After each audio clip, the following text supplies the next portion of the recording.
오후의 시작 함께 하실래요? 안녕하세요. 세상의 모든 정보 아나운서 전주리입니다. 현직 경찰관이 기독교 복음 선교회 통칭 JMS 총재 정명석 씨의 성범죄 증거인멸에 가담했다는 의혹이 제기돼서 경찰이 조사에 나섰는데요. 이런 가운데 최소 20명이 넘는 경찰이 JMS를 보호하고 있다는 주장까지 나와 논란이 일고 있습니다. 이 문제 어떻게 봐야 하는지 잠시 뒤 사건 노트 코너에서 자세히 살펴보겠습니다. 사업주가 4대 보험 가입을 회피하기 위해 근로자와 프리랜서 계약을 맺는 사례가 늘자 고용노동부가 실태 조사에 나섰는데요. 오늘 직장인을 위한 라디오 생존백서 코너에서는 프리랜서 계약을 둘러싼 문제들 꼼꼼히 살펴볼 예정이니까요. 궁금한 분들 계속해서 함께해 주세요. 저희 방송은 KBS 1라디오 유튜브 채널을 통해서도 실시간으로 시청 참여하실 수 있습니다. 많은 관심 부탁드리면서 KBS 세상의 모든 정보 지금 시작합니다.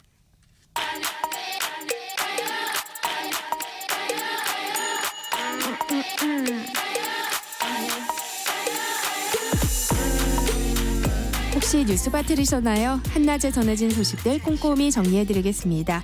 오늘의 뉴스 조현정 시사평론가와 함께합니다. 안녕하세요. 네, 안녕하세요. 네, 의정 갈등이 장기화하고 있는 상황에서 부산대에서 의대 정원 규모를 확정하는 내용의 이 학칙 개정안이 부결됐다는 소식이 전해졌어요. 국립대에서 처음 벌어진 일인데요. 의대 증원에 또 다른 변수가 되지 않을까요? 예, 조금 예상치 못한 변수가 등장을 했는데 각 대학이 정원 변경을 위해서는 절차가 있잖아요. 먼저 대입 전형 시행 계획 변경안을 제출을 하고 그 다음에 학칙 개정을 해야 되는데 그게 이달 말까지예요. 근데 부산대가 기존 정원이 125명이었고 이번에 정원을 200명으로 배정을 받았다가 국립대들이 왜 그 자율적으로 조정을 하기로 했었죠. 네. 그래서 내년도에 163명을 받기로 정했는데 이 교무회의를 진행을 했던 거죠. 이 안건을 조정하기 위해서. 근데 의대생들과 교수들이 회의가 열리는 건물에서 피켓 시위를 벌였고요. 총장은 이 자리에서 학내 구성원들의 의견을 수렴해서 논의하겠다 이렇게 얘기를 했는데 단과대학장, 총장 30여 명이 참석한 회의에서 결국 부결하기로 결정을 합니다. 부산대는 대학이 의대 정원 규모를 확정하기 전에 충분한 사회적 논의가 있어야 된다 이런 입장을 밝혔는데 국립대 개별적으로 다른 행보를 보인 게 처음이기도 하고요. 정부로서는 당혹스러울 것 같아요. 그래서 교육부는 시정명령 가능성도 내비쳤는데 이행하지 않으면 학생 모집 정지 등의 행정조치를 할 계획이다라는 입장을 부산대에 전했습니다. 근데 이게 모집 정지까지 가면 대학으로서는 최악의 사태가 또 될 수 있는 거기 때문에 부산대도 학칙 개정을 또다시 시도할 가능성도 있습니다. 네, 의료 공백이 우려되고 있는데요. 이런 가운데 대형 병원 응급실을 찾는 경증 환자가 늘고 있다고요. 예, 정부가 파악해서 발표한 수치를 보면 상급 종합병원, 종합병원 모두가 중환자실 이용은 전주 대비 살짝 감소했습니다. 반면에 경증 환자가 늘어나는데 14.6%나 늘어났거든요. 그동안에는 이제 의료 공백 사태가 불거질 때 경증 환자들은 좀 큰 병원 응급실은 자제해야겠다 이런 분위기가 있다가 이제 이 기간이 너무 길어진 거죠. 그러면서 응급실을 찾는 환자들도 점차 증가하는 모습입니다. 박민수 복지부 2차관은 국민들에게 당부를 했어요. 그러니까 대형 병원은 중증 환자, 응급 환자 중심으로 돌아갈 수 있도록 경증 환자라면 좀 가까운 병원, 지역 내 의료기관에 이용해달라 이렇게 호소를 하기도 했고요. 그런데 좀 늘어나는 건 경증 환자인데 현장에서는 정작 암 환자들이 진료를 보기 어려운 상황이 연출이 되고 있습니다. 대형 병원 같은 경우에는 수술이나 시술할 때 의사 혼자서 하는 게 아니라 팀 단위로 이루어지는데 여기에 전공의도 있고 간호사도 있고 하다 보니까 여기서 전공의들이 빠져나가면 차질이 빚어질 수밖에 없다는 거고요. 또 중증 응급 환자 진료에 의료 인력이나 이런 것들이 다 집중 투입되다 보니까 암이 상대적으로 조금 등한시되고 있다. 밀려났을 것이다. 이런 분석도 나오고 있습니다. 정부가 의료개혁을 추진하면서 수십억 원 규모의 예비비를 편성했는데요. 위법의 소지가 있다 이런 지적이 나오고 있다고요. 네, 예비비라는 게 말 그대로 예비로 두는 비용이라서 나라 비상금 이런 거죠. 네. 정말 재난 재해가 발생했을 때 가장 대표적으로는 코로나 팬데믹일 때 이렇게 다음 연도 예산 편성을 기다릴 수 없고 그렇다고 그 전년도에 미리 예측을 해서 빼놓은 것도 아니고 편성을 한 게 아니라서 비상금에서 급하게 쓰는 건데 이번에 그 의료개혁에서 예비비를 편성한 것 중에 1,254억 원 중에 뭐 580억 원은 뭐 병원 인건비, 뭐 393억 원은 지역 공공의료기관의 뭐 지원금, 또 뭐 응급환자 중증도를 분류해서 전원시키는 그런 비용, 이런 추가적인 것들에 이렇게 68억 원 쓰이고 다 배정이 됐는데, 문제는 여기서 문제가 되는 건 홍보비입니다. 90억 원이 배정이 됐는데, 홍보비, 국정 운영의 홍보를 하는 것을 이게 과연 긴박하게 예상할 수 없는 지출로 볼 수 있느냐, 이걸 따지는 건데요. 그 복지부가 이 예비비에서 홍보비로 배정받은 90억 원 중에 유튜버와 인플루언서하고의 콘텐츠 협업에 10억 원을 썼다고 하고요. 또 의료개혁 내용을 담은 유튜브 영상 카드뉴스를 확산하는데 10억 5천만 원을 편성했다는 겁니다. 그래서 이걸 두고 야권에서는 정책 홍보가 이게 예산 편성 당시에 예측할 수 없는 사업이라고 할 수 있느냐라고 지적을 하는 건데, 민주당 한정혜 의원실 관계자는 건정 재정을 이유로 들면서 민생 예산은 삭감한 윤석열 정권이 스스로 만든 의료재난의 대응을 목적으로 예비비를 편성한 건 이치에 맞지 않는다, 이렇게 주장을 했고요. 그 국가재정법에 따르면 각 중앙관서의 장이 세출 예산으로 배정되기 전에는 예산 집행이 불가능한데, 그런데도 복지부가 그 예산 배정 전에 한 달여 전에 유튜브, 열차 역사, 극장, 아파트 등을 대상으로 이런 홍보비를 사전 집행했다라고 얘기를 하고 있는 거고요. 그래서 한정혜 의원실에 따르면 이 시기 예산 배정이 정해지는 이전에 집행된 광고 금액만 22억 원이 넘었다는 지적입니다. 네. 이런 상황에서 병원비와 약값은 줄줄이 오르고 있어요. 네, 이게 지난해 결정됐던 건보 의료 수가 인상분이 올해 반영됐기 때문인데요. 통계청 국가통계 포털에 따르면 올해 1분기 입원 진료비 물가지수가 1년 전보다 1.9% 상승을 했습니다. 이건 2017년 3분기 이후에 6년 반 만에 최대 상승폭이고요. 입원 진료비 상승률도 코로나 때 그 2020년 3, 4분기 때 1.8% 기록한 뒤에 2년 동안은 조금 더 낮아졌었어요. 그러다가 점점 올랐고, 진료비도 또 올해 1분기 2% 오르면서, 그러니까 입원 진료비나 외래 진료비 모두가 올랐다는 거고요. 네. 여기에다가 한의원 치과 진료비도 껑충 뛰었는데, 치과 같은 경우에는 2009년 3분기 이후에 증가폭이 가장 컸고요. 한방진료비도 11년여 만에 최대 상승폭을 보였습니다. 그런데 약값까지 그 수가 인상폭만큼 본인 부담액이 또 올라가지고 관련 물가지수도 올랐는데, 대표적으로는 소화제 11.4%나 올랐고요. 감기약도 7.1% 상승했고, 피부질환제 같은 경우도 7% 가까이 올랐습니다. 네, 다음 소식 살펴볼까요? 21대 국회 임기가 20여일밖에 남지 않았는데요.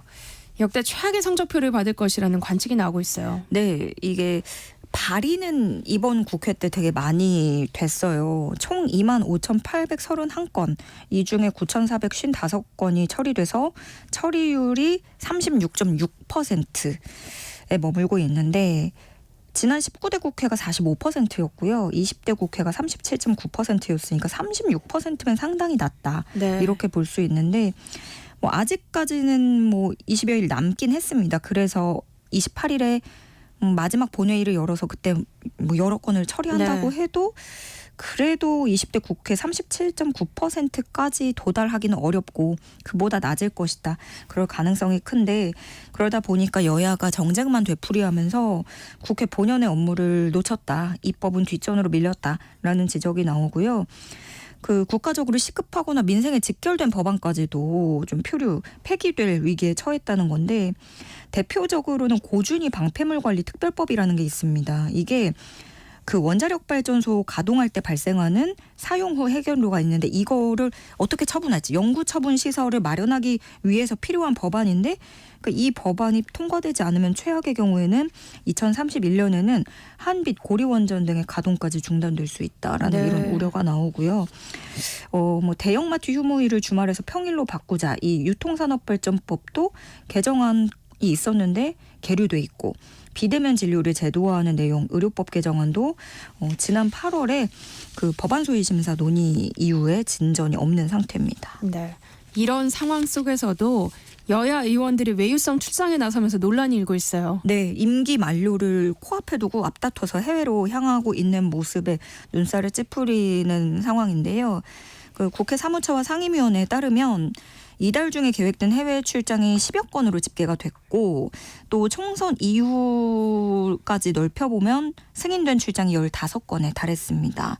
예를 들어서 여가위 같은 경우에는 스위스 제네바로 가고 행안위는 카자흐스탄 등이 예정이 돼 있었는데 물론 저마다 내세우는 목적은 있어요. 뭐 가서 선진 제도를 보고 네. 배우고 의회 외교를 펼치고 정책을 연구한다. 이런 것들이 있는데 그런데 임기 막판에 좀 해외 출장이 몰려 있다 보니까 국민들은 씁쓸할 수밖에 없는 건데요. 특히나 이번에 해외 출장자들을 보면 지난 총선에서 낙선하거나 낙천한 의원들이 대다수 있어요. 그러면 이게 뭐 배려성 출장이다. 이제 떠날 거니까 고생했다 하는 차원에서 배려성 출장 아니면 또 말년 휴가냐 졸업 여행이냐 이런 비판도 나오고요. 네. 또 그렇게 싸우더니 해외 출장에는 한마음이라는 지적도 나옵니다. 그리고 이런 것도 있죠. 22대 국회에서 사실 의원 배지를 내려놔야 되니까 그때 이 논의들을 연속적으로 다룰 수 있는 분들이 아니에요. 그래서 이런 사람들이 굳이 지금 나가야 되는 건지 이런 의문도 나오고 금액을 보면 지난 3월까지 21대 국회가 사용한 해외 출장 경비가 173억 원이 넘고요. 이것도 사실 전부는 아닙니다. 왜냐하면 일부 비공개 예산이 있기 때문에 그게 22%나 돼서 훨씬 많아지겠죠. 그런 가운데 국회 연금특위 같은 경우에 논의가 공전하고 있어서 해외 출장 소식이 들려오면서 더 논란이 됐었거든요. 네. 오늘부터 5박 7일 일정으로 영국 등 유럽 출장을 떠날 예정이었지만 결국에 취소가 됐습니다.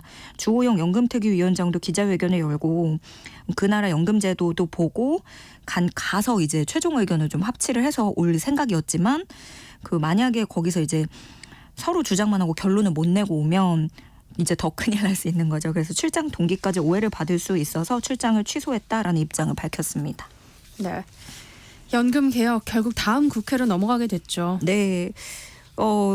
결국 여야 간의 입장차가 좁혀지지 않았는데 그 연금특위 여야 간사인 국민의힘 유경준 의원과 더불어민주당 김성주 의원이 어제 그 보험료율을 올리는 거엔 합의를 했어요.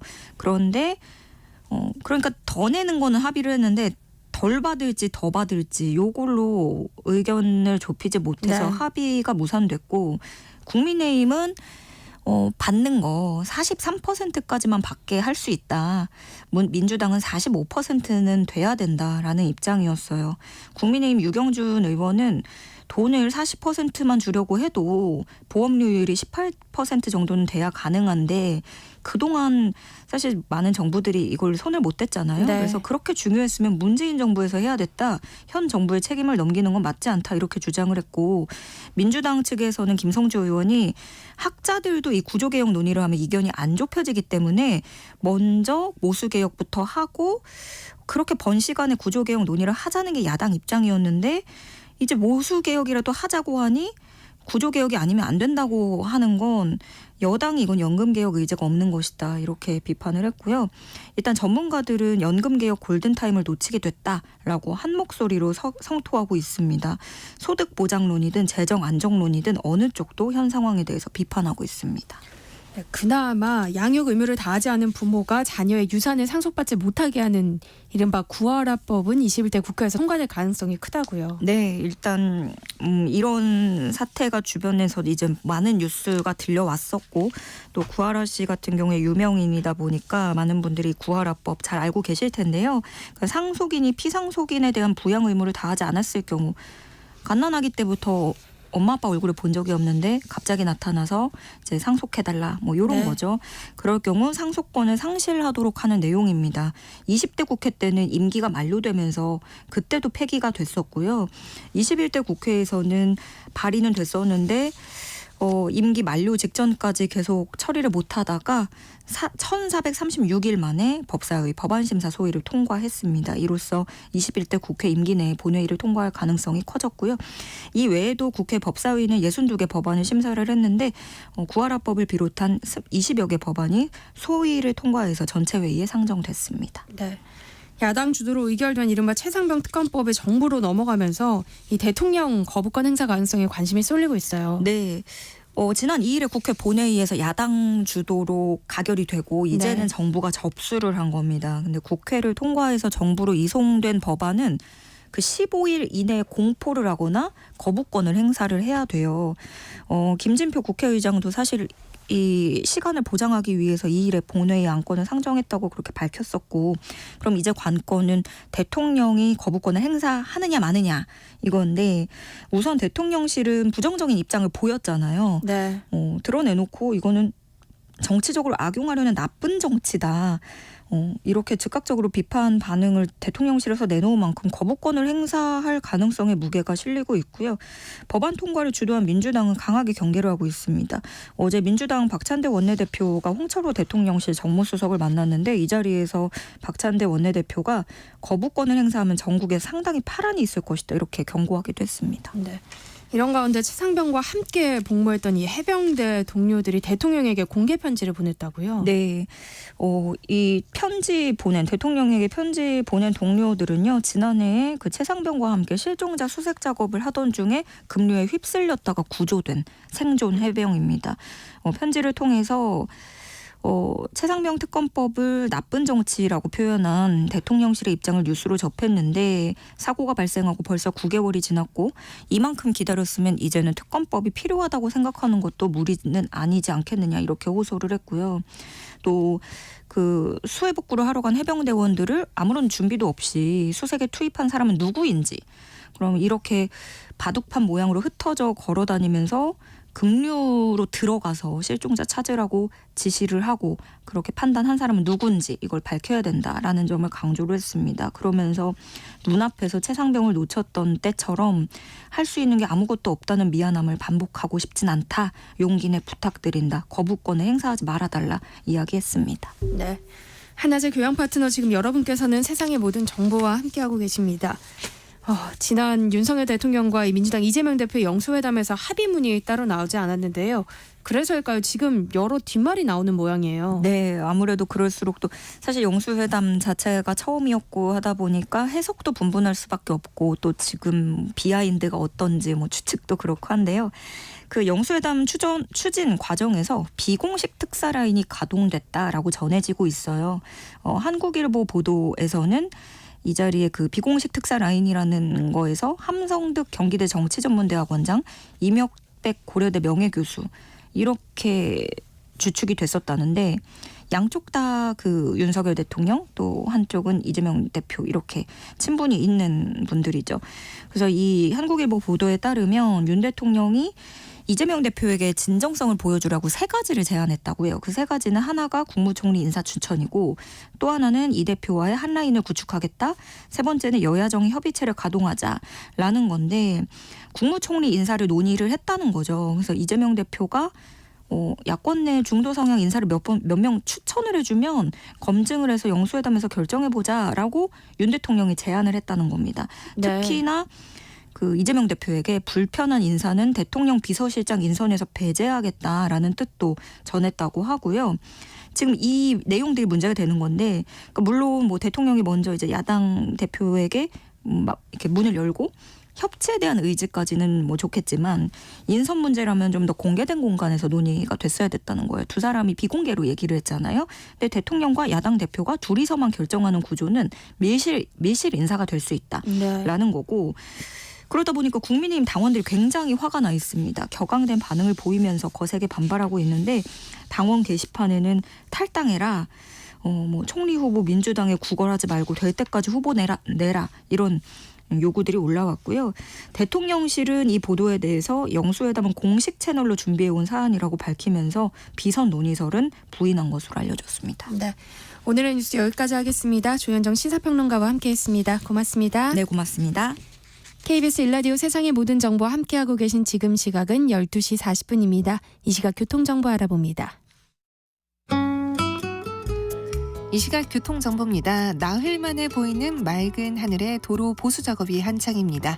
서울시내 강변북로 일산 방향 양화에서 성산대교 사이 4차로의 작업 정체가 큰데요. 뒤로 서강대교부터도 차들이 꽉 막혀 있고요. 의정부 쪽 동부간선도로는 군자교를 지난 3차로의 작업 여파 성수 분기점을 진입하면서부터 막고 있습니다. 사고로 지나기 어려워진 곳 청주 영덕고속도로 영덕 방향인데요. 낭동 분기점 부근 1차로에서 대형 화물차 사고가 나 뒤로 3km 구간 차들이 꽉 막혀 있고요. 광주 원주고속도로 광주 쪽 동여주에서 대신 터널 쪽으로 답답한 이유도 터널 안에서 있었던 화물차 전도 사고의 영향이 남아서입니다. 이 밖에 논산 천안고속도로 논산 방향 남풍새부터 차량터널 관리소 쪽으로는 6km 구간이 수도권 제일순환선을 송내를 중심으로 양방향 교통량이 꾸준합니다. KBS 교통정보센터에서 공인혜였습니다.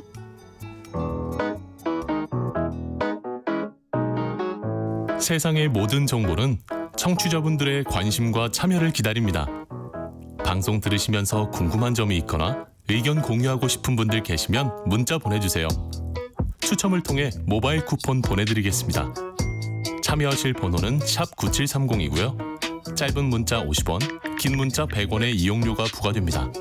콩 게시판을 통해서는 무료로 참여하실 수 있고요.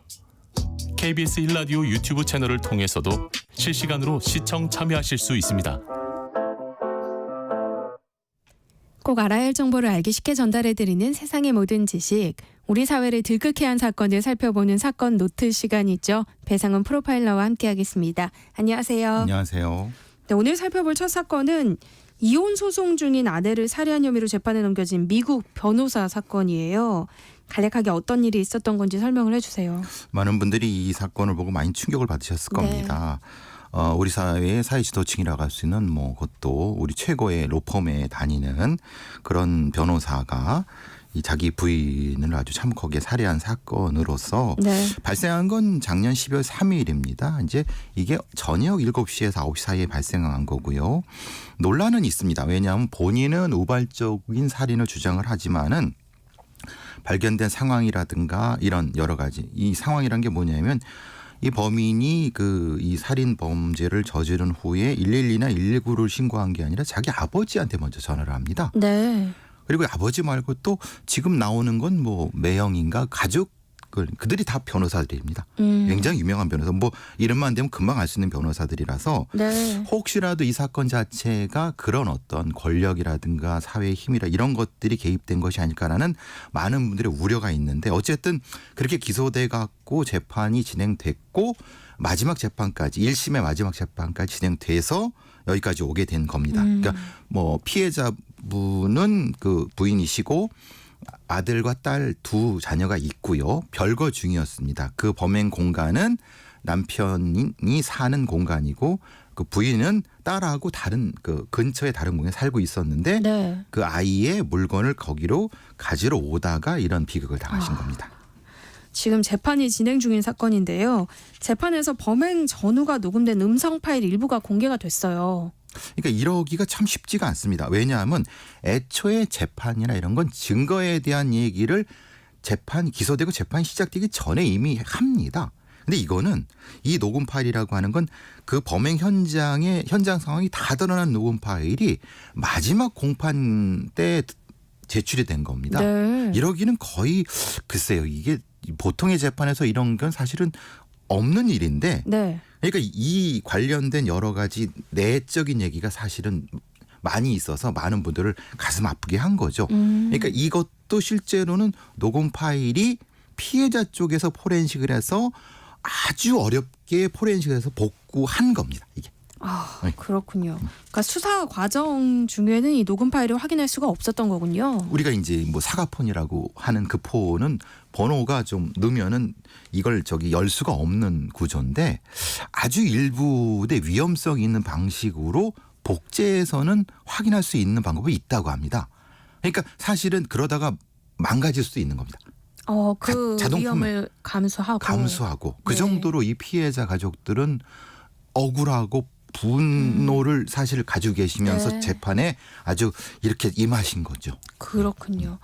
네, 녹음을 들어보면 현장에 아들이 함께 있었던 것으로 보이더라고요.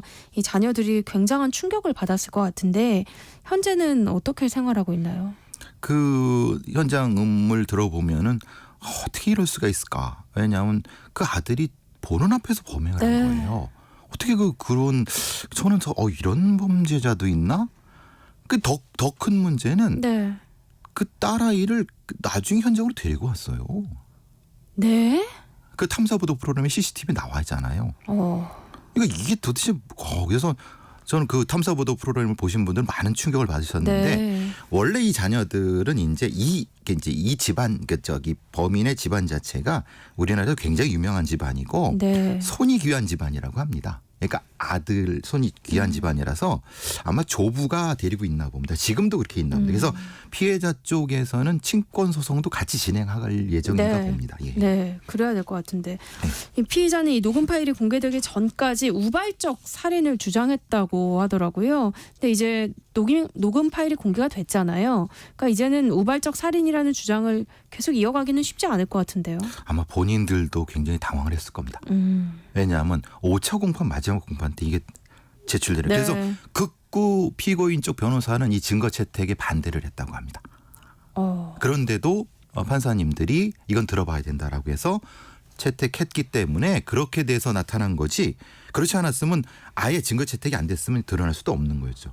네. 그 전까지는 글쎄요 이게 뭐 이런 표현을 썼다고 합니다. 자기는 뭐 반려자를 이런 떼는 둥 이런 얘기를 어떻게 할 수가 있습니까? 그러면 그랬는데 실제로 녹음된 거는 이건 너무나도 참혹하죠. 예. 잠깐 얘기해 주셨지만 진짜 자녀 앞에서 아내를 살해한 이 남편이요. 법정에서 평생 반려자를 잃었다 이렇게 울먹이면서 선처를 요청했다고 합니다. 근데 이건 유가족들이 할 말이지 사실 가해자가 할 말은 아니잖아요. 그렇죠. 근데 이런 발언도 어떻게 보면 다 계산된 뭐 가명을 위한 발언이었을까요? 그럴 수 있습니다. 왜냐하면 이런 가족 내에서 벌어지는 근친들 간의 가족 살인이나 폭력은 프레임 전쟁입니다. 그러니까 우발적으로 뭘 했다라고 주장합니다. 가해자들은 늘. 네. 근데 사실은 계획을 했던 거죠. 그런데 그럼 우발적 살인과 계획적 살인 형량이 두세 배 차이가 납니다. 그러니까 우발적 살인으로 감형을 받으면 7년 안쪽으로 받을 수 있는데 그것도 네. 뭐 집행유예까지도 가능한데 계획 살인 그의 두세 배입니다. 그러니까 당연히 그 재판 중에서 어떤 범인은 진짜 막 울기도 하고 막 판사님한테 사정도 하고 그러는데 제가 경험한 바로는 이런 경우는 대부분 악어의 눈물입니다. 다 계획된 예. 그런 눈물이라는 말씀이시죠. 다음 소식도 살펴볼게요. 현직 경찰관이 기독교 복음 선교회 JMS 총재 정명석 씨 성폭행 증거 인멸에 가담했다는 의혹이 제기됐다고요. 뭐 많이 아실 겁니다. 제임스 정명석은 1심에서 징역 23년을 선고받고 2심 중입니다. 네. 근데 이제 그 과정에서 나는 신이다라고 하는 OTT의 그 다큐멘터리를 작성했던 MBC의 PD가 이제 라디오 생방송에 한 주장입니다. 네. 현직 경찰관 특히 이제 서울의 중요한 경찰서의 지능범죄수사 팀장을 지낸 사람이 이런 그 사람 이름이 그 예명이 주수호라고 합니다. 주수호. 네. 주수호가 그게 무슨 농담 같으시잖아요. 네. 이 하사받은 이름이라고 합니다. 너는 주를 수호하라 그래서 주수호입니다. JMS 예, 정명석한테. 총재로부터요? 예. 근데 저는 그래서 아니 현직 경찰이 국민을 지켜야지 어떻게 이런 사람을 지키냐라는 저도 현직에 있어봤지만은 이거는 반역 행위입니다. 국민을 지켜야지 어떻게 일개 이거 말이나 됩니까? 그래서 이제 결국 그 사람은 그 보직에서 지금 이동을 했는데 네. 오늘 나온 보도로는 경찰에서 이 감찰을 진행 중이라고 하는데 일단 뭐 그 PD의 주장입니다만은 이 20명에 가까운 사람이 그 있다라고 주장이 되고 있고 경찰에서는 확인 중이다까지가 나온 얘기입니다. 네. 그럼 증거 인멸을 어떻게 했다는 거예요? 증거 인멸이 이런 거죠. 이 포렌식이 어떻게 들어올 거니까 이걸 어떻게 해서 이 증거가 안 되게끔 이렇게 해라, 써라. 그리고 어떻게 해갖고 다 버려라. 그래서 관련 사람들은 다 휴대폰을 버렸다고 합니다. 아예 실제로? 부셔버린 거죠. 그러니까 어떻게 증거를 없애야지만이 이게 드러나지 않는다는 것을 가르쳐줬다는 겁니다. 네. 보고서를 써갖고. 그런 것들이 다 나온 건가요? 실제로 증거로? 실제로 그 나왔다고 합니다. 네. 그러니까 지금 재판 중에 그렇게 해서 그게 나왔다는 거예요. 그러니까 이게 저는 이런 사람은 경찰하면 안 됩니다.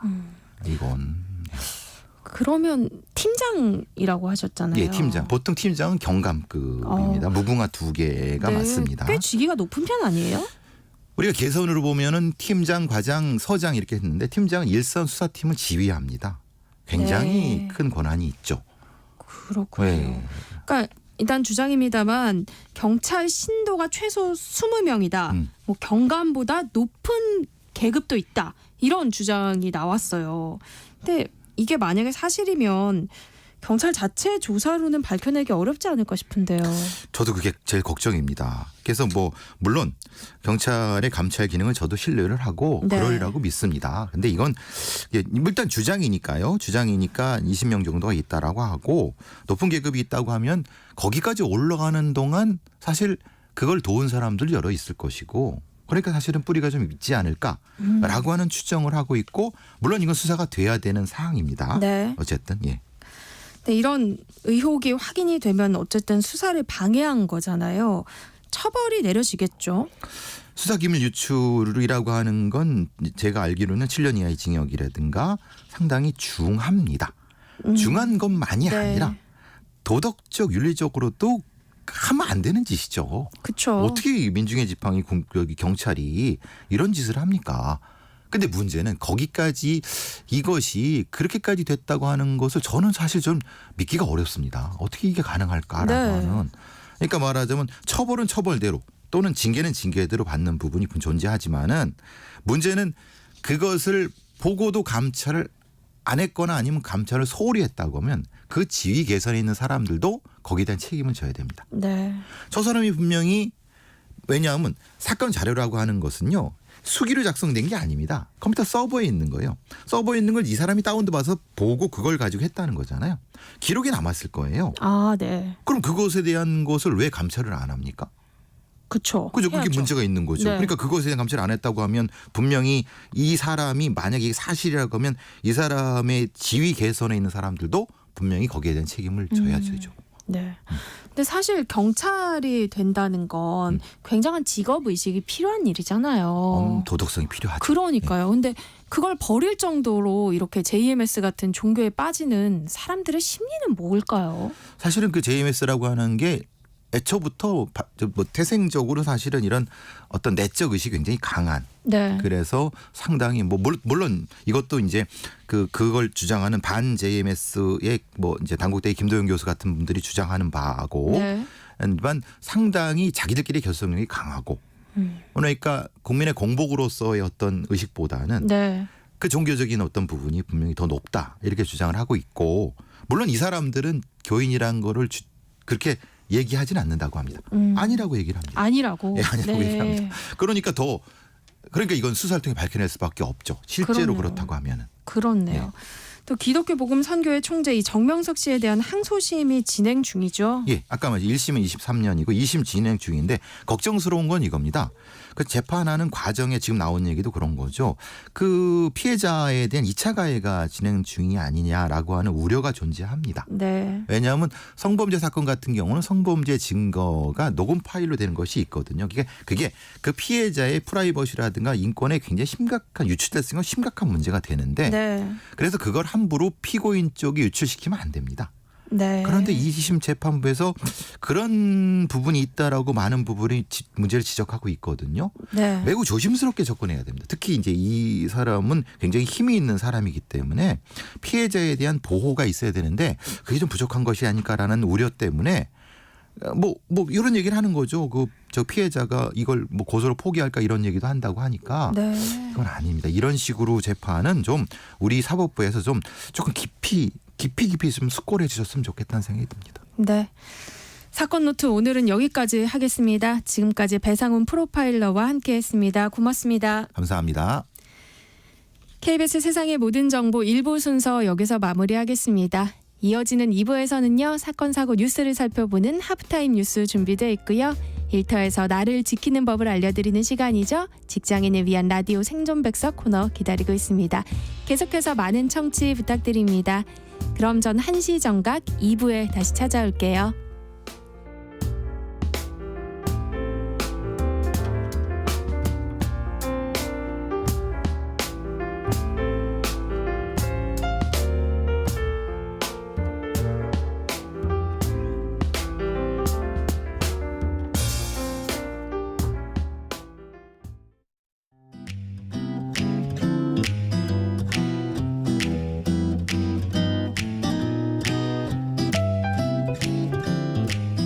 안녕하세요. 바른말 고운말입니다. 우리 고유어에 물 오르다 라는 동사가 있습니다. 이는 봄철에 나무에 물기가 스며서 오르다를 뜻하는 말로 물 오른 나무까지처럼 표현하죠. 또 이 말이 비유적으로 쓰이면 사람이나 동물의 능력이나 형편, 상태가 좋아지는 것을 뜻합니다. 오늘 물 오른 싱싱한 생선이 나왔습니다. 또는 그 선수는 최근 물 오른 타격감을 보이고 있다. 이렇게 말이죠. 이와 관련된 속담으로는 물 오른 송기때 벗기듯이라는 게 있습니다. 여기 나온 송기는 소나무의 속껍질을 가리키는데요. 이 속담은 물 오른 소나무의 속껍질을 벗긴다는 뜻으로 겉에 두르고 있는 의복이나 껍데기 따위를 말끔히 빼앗거나 벗기는 모양을 비유적으로 이르는 단어입니다. 계절과 관련된 표현 중에 봄물이란 말 들어보셨나요? 봄이 돼서 얼음이나 눈이 녹아 흐르는 물을 기본 의미로 하고 있는데요. 눈이 녹아서 강가에 봄물이 흘러내렸다처럼 씁니다. 또 봄물이 비유적으로 쓰이면 봄의 싱싱한 기운을 의미합니다. 그리고 봄물은 봄철에 지는 장마를 뜻하기도 합니다. 봄물에 반개 기어 나오듯이란 속담은 봄물이 지자 때를 만난 반개가 사방으로 정신없이 기어 나오듯 한다는 뜻으로 여기저기서 많이 나오는 모양을 비유하는 말입니다. 참고로 가을이 돼서 단풍이 드는 일을 표현할 때 가을물이라고도 하는데요. 이 말은 표준어로 인정되지는 않았습니다. 바른말 고운말 아나운서 변희영이었습니다.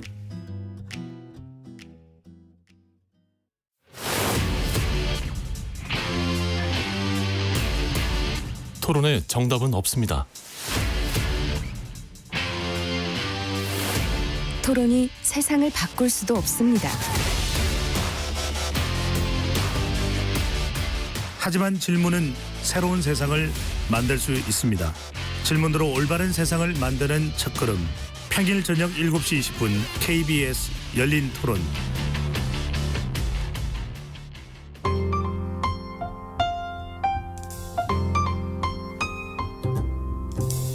어떤 하루 보내고 계신가요? 눈코 뜰 새 없이 바쁘게 지나가는 한 주. 월요일부터 금요일, 매일 밤 10시부터 12시까지는 오롯이 당신만을 위한 시간입니다.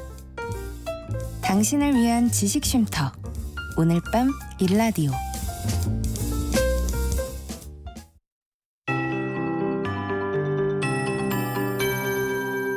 KBS 58분 날씨. 어버이날인 오늘 모처럼 파란 하늘이 드러났습니다. 현재 서울 등 중부지방은 하늘이 맑은데요. 남부지방은 전주가 맑게 드러나 있고 그 밖의 지역은 구름 많은 날씨 보이고 있습니다. 오늘 중부지방은 대체로 맑은 가운데 오후 한때 경기 북부와 강원 북부에 비가 조금 오는 곳이 있겠고요. 그 밖에 중부지방 곳곳에는 빗방울이 떨어지는 곳이 있겠습니다. 남부지방과 제주도는 구름 많은 가운데 경북 동해안에는 낮까지, 전남과 제주도에는 오후까지 5에서 10mm 정도의 비가 조금 오는 곳이 있겠습니다. 동해안과 경남 남해안, 제주도 해안에는 너울성 파도가 밀려오는 곳이 있어서 해안가 접근을 자제하시는 게 좋겠습니다. 오늘 아침에는 어제보다 기온이 떨어져 쌀쌀했는데요. 낮 동안에는 온화하겠습니다. 서울과 대전, 전주 21도, 춘천 22도, 강릉과 대구 19도로 어제보다 2에서 7도가량 높겠습니다. 내일 아침까지는 내일은 평년 기온을 밑돌겠는데요. 내일 낮부터는 기온이 평년보다 오름세를 보이며 모레 낮에는 대부분 지역 25도 안팎까지 오르겠습니다. 그만큼 낮과 밤의 기온차가 크기 때문에 옷차림에 신경 써주셔야겠습니다. 주말에는 또 한 차례 전국에 비 예보가 들어 있습니다. 현재 서울의 기온은 18.8도입니다. KBS 58분 날씨 조하늘입니다.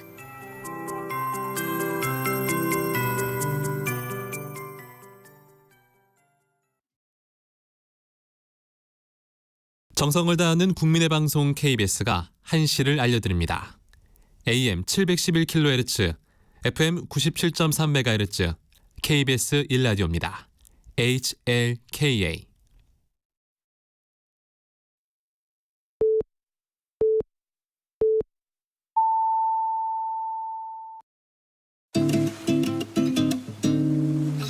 나른한 오후를 책임질 영양 만점 지식 비타민. 세상의 모든 정보.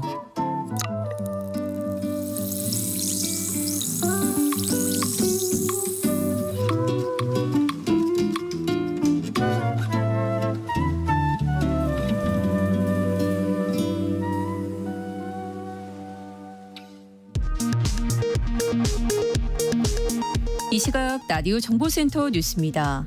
황우여 국민의힘 비상대책위원장은 차기 당대표 선출을 위한 전당대회 일정에 대해 7월 초 중순보다 늦어질 가능성이 많다고 밝혔습니다.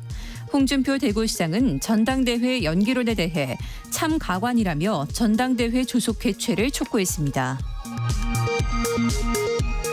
더불어민주당 이재명 대표는 내일 예정된 윤석열 대통령 취임 2주년 기자회견과 관련해 실효성 있는 국정 쇄신책이 마련되지 않을까 기대해보겠다고 밝혔습니다. 박찬대 원내대표는 전국민 25만 원 민생회복 지원금과 최상병 특검법의 전면 수용을 촉구했습니다. 모두 349억 원 규모의 예금 잔고 증명서 위조 혐의 등으로 징역 1년이 확정돼 수감 중인 윤석열 대통령의 장모 최은순 씨의 가석방 심사가 오늘 다시 열립니다. 부산대가 어제 교모회의를 열어 의대 증원 학칙 개정안을 부결시켰습니다. 교육부는 시정 명령과 행정 조치를 예고했고 전국의대 교수협의회는 환영 입장을 밝혔습니다. 북한에서 3대 세습 무상화를 주도했던 김기남 전 노동당 선전선동 담당 비서가 어제 사망했습니다. 지금까지 라디오 정보센터 뉴스 정한나였습니다.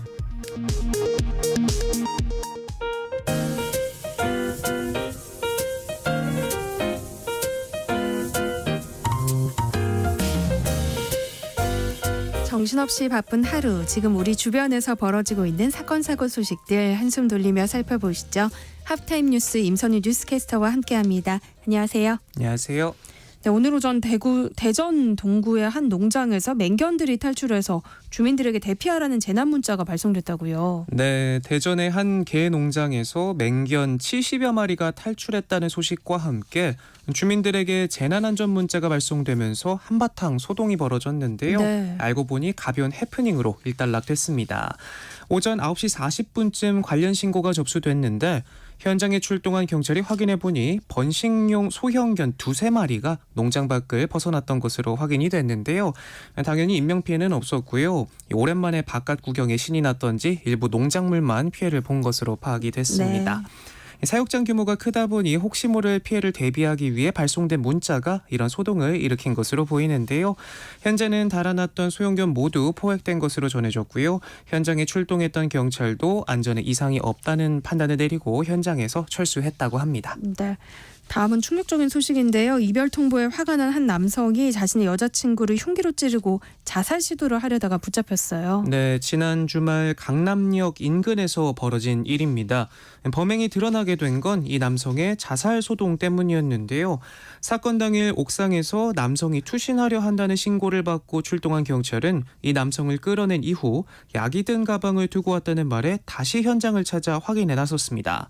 이 과정에서 그의 여자친구가 숨진 채 발견됐고 남성은 긴급 체포됐습니다. 네. 조사해보니 이 남성 치밀하게 범행을 계획했습니다. 범행 약 2시간 전 대형마트에 들러 흉기를 구입한 것으로도 확인이 됐는데요. 연인의 이별 통보에 이 같은 일을 저질렀다고 진술했습니다. 최근 이런 끔찍한 데이트 폭력 범죄가 급증하고 있는데요. 작년 한 해 동안만 데이트 폭력으로 검거된 피의자는 14,000명에 육박했는데 2020년과 비교해 50% 넘게 늘었고요. 이번처럼 데이트 폭력이 살인으로 이어지는 사건도 다수 일어나고 있습니다. 네, 정말 끔찍한 일인데요. 이 남성의 신상과 사진이 퍼지고 있어요. 네, 범죄를 저지른 이 남성이 서울에 위치한 명문대 의대생이고 또 과거 수능 만점을 받았던 것으로 알려지면서 온라인에선 이름과 얼굴 등 신상 정보가 빠르게 퍼져나가고 있습니다.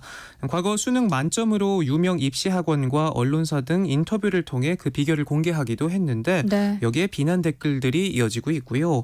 프로필의 이름과 학교, 학번이 게재된 SNS 계정까지도 노출된 상황입니다. 일각에선 무분별한 신상 털기에 대한 우려도 나오고 있는데요. 애부 누리꾼은 가족과 친구들은 무슨 죄냐, 자칫 애꿎은 사람까지 피해를 볼까 걱정이다라는 반응과 함께 피해자 신원까지도 알려질 수 있다는 문제를 제기하기도 했습니다. 저지른 죄값을 치르기 위해서라도 이런 문매는 당연하지 않나 싶다가도 자칫 엉뚱한 사람이 피해를 보게 될 수도 있고 또 피해자까지도 입에 오르내리면서 아픈 기억을 다시 끄집어내게 될 수도 있으니 무분별한 신상 털기는 자제해야 하나 싶고요. 또 신상 정보가 공개된 강력범이라고 하더라도 공개된 정보 외에 가족이나 지인에 대한 신상을 공개하거나 온라인상 모욕적인 글을 게시하면 처벌을 받을 수 있다는 점 명심해야겠습니다. 네, 다음도 또 안타까운 소식인데요. 전세 사기 피해자가 사망하는 일이 있었어요. 네, 참 안타까운 일입니다. 전국에서 기승을 부린 전세 사기 상당수가 여전히 해결되지 못한 상황에서 또다시 피해자가 숨진 채 발견됐습니다. 네. 지난해부터 벌써 8번째인데요. 대구에서 전세 사기 피해를 본 30대 여성이 유서를 남기고 세상을 떠났습니다. 고인은 대구 남구 대명동 한 다가구 주택에서 거주했는데요. 5년 전 전세금 8,400만 원에 입주했지만 계약이 끝나도 집주인으로부터 보증금을 돌려받지 못했습니다. 다가구 후순인데다 소액 임차인에도 해당하지 않아 최우선 변제금조차 받을 수 없었는데요. 네. 전세 사기 특별법상 피해자가 아닌 피해자 등으로 인정받은 데 이어서 지난달 9일 경매 개시 결정이 나온 사실을 확인하고 이의 신청을 준비하고 있었는데 결국 스스로 생을 마감했습니다.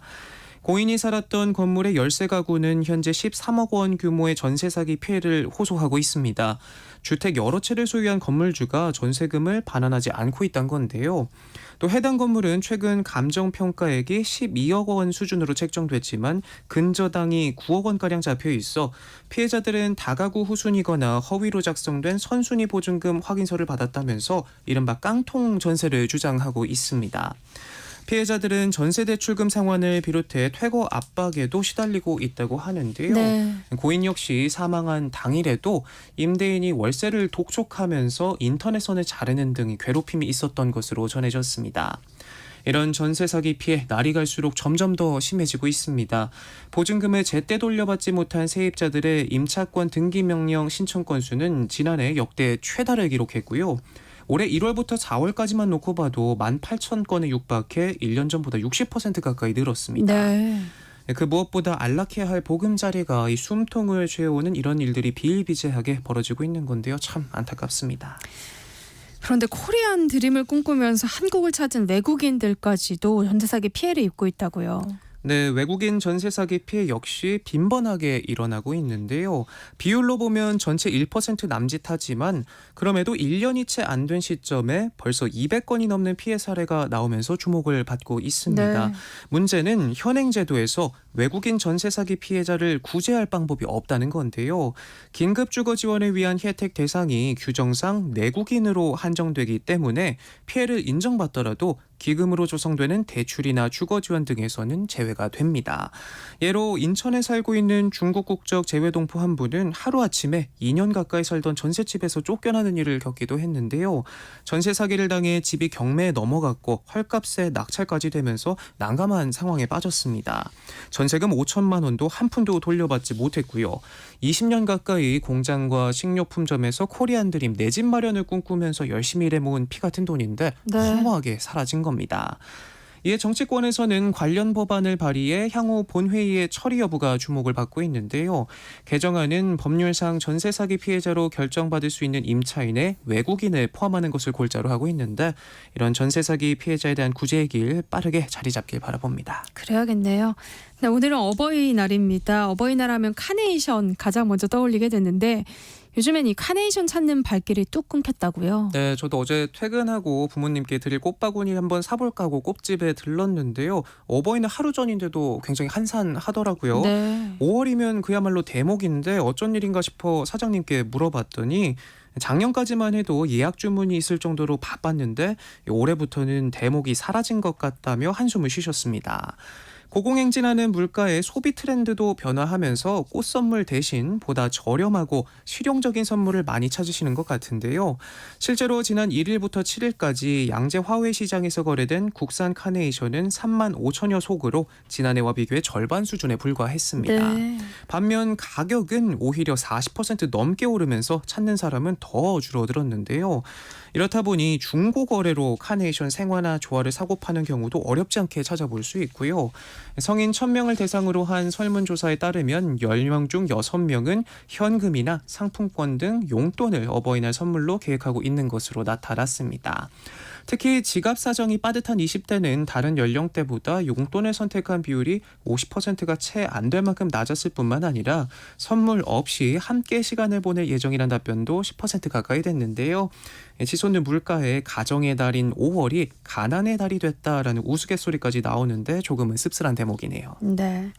네, 이런 어버이날 선물은커녕 또 홀로 외롭게 보내는 노년층이 늘고 있다면서요. 네, 어버이날 곳곳에서 보이는 훈훈한 풍경에서 시선을 조금만 돌려보면 이렇게 홀로 쓸쓸하게 하루를 보내는 노인분들이 적지 않습니다.